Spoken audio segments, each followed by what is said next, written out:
Georgia. There are military bases here. So there's Air Force bases, Army bases. So people do pay attention to foreign policy measures, especially when it means putting boots on the ground or global conflicts. And so, this is a lot about global stability and understanding the difference between Vice President Kamala Harris and President Trump. We've known how Trump has had this penchant for being unilateral in his decisions about pulling out of the Paris Peace Accords, about how he's been critical at times of NATO, and his American first policy, which, I think on a global stage has proven not to play well and will not play well going forward. I covered when Prime Minister Modi came here a few weeks ago and with the Quad Summit, and how President Biden had his conversations with him, and we talked about how we can build a more prosperous global community together. I think that's what Kamala Harris has talked about. The Ukraine war, while it's not at the fever pitch it was before with people on the ground, people do look at the Ukrainian war and what's going on, and wondering with Trump being in office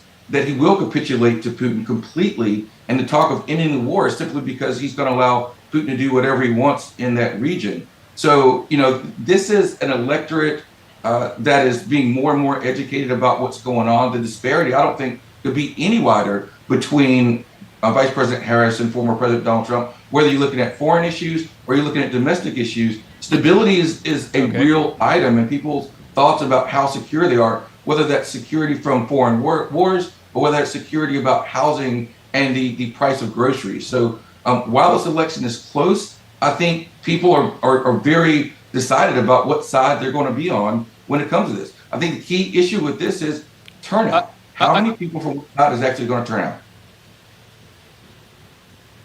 I do want to ask Max Abrams, one of the things that Mr. Owens referred to about the Latino vote, and just in the last week at the rally at Madison Square Garden, you had one of the speakers, one of Trump's supporters, speaking before him, referring to Puerto Rico as an island of floating island of garbage. And of course, President Biden then responded to that, calling Trump supporters garbage.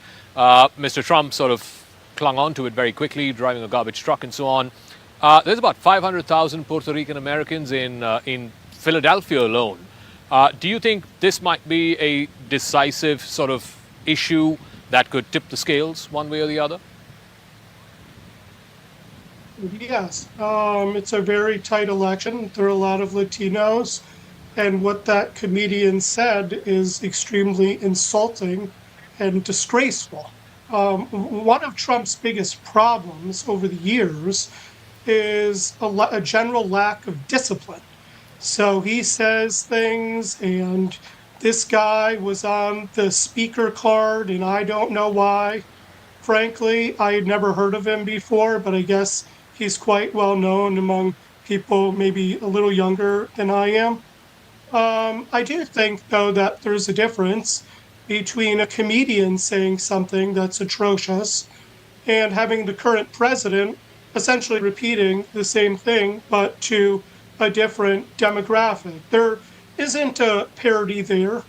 There's a widespread perception among Republicans that Democrats look down on them, that Republicans are viewed as deplorable or garbage or fascist or pro-Hitler, or that they're uneducated. They don't have as much formal education, so maybe they're stupider. And so to a large extent, many GOP voters are driven by that sense of resentment, that knowledge that the Democratic elites look at them with disdain, and that for all their talk about, unity, they're extraordinarily divisive.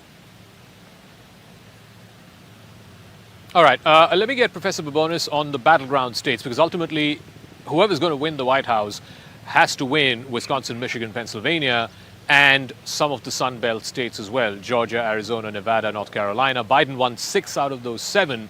Today, less than 24 hours going into Election Day, neither Harris nor Trump have a decisive edge in any of those battleground states. It is all within the margin of error, which is plus or minus 3 percentage points. So let me ask Professor Babonis, how might the battlegrounds play? Because again, we're seeing an interesting phenomena where the northern states, so there seems to be a bit of a north-south divide, the northern states, Wisconsin, Michigan, Pennsylvania, seem to be breaking in favor of Harris, and the southern states, Georgia, North Carolina, Nevada, Arizona, seem to be breaking in favor of the Sun Belt, breaking in favor of Donald Trump. The real question is, are the swing states really swing states? The fact that they've polled very close in the past, in the 2000 and in 2020 and 2016 elections, doesn't mean that they're that close this time. Now, Kamala Harris seems to have given up on many of these swing states. She's focusing very heavily on Pennsylvania as the one key swing state with the largest electoral college vote. But even were she to win Pennsylvania, that probably wouldn't be enough to save her campaign.